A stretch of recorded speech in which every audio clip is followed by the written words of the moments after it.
lembrar como era mesmo as palavras encantadas lá de dentro da cartola, da cabeça de um mago, brilhantes soluções que não cabem nos problemas que teremos pela frente, que num piscar de olhos vão se resolver. Porém de nada vale essa varinha de ilusão, se seus poderes não são nossos, não estão em nossas mãos. De nada valem as palavras lá de dentro da cartola, da cabeça que não é nossa, que não cabem nos problemas que temos que resolver.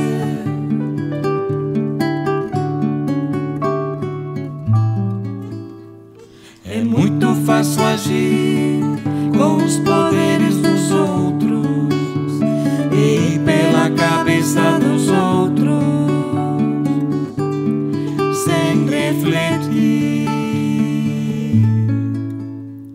É fácil sacudir uma varinha com a mão e lembrar como era mesmo as palavras encantadas lá de dentro da cartola, da cabeça de um mago, brilhantes soluções que não cabem nos problemas que teremos pela frente, que num piscar de olhos vão se resolver.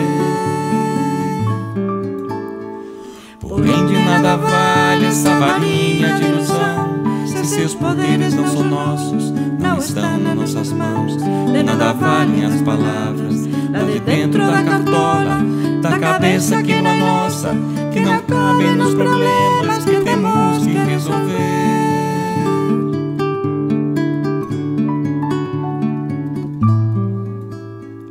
É muito fácil agir com os poderes dos outros e ir pela cabeça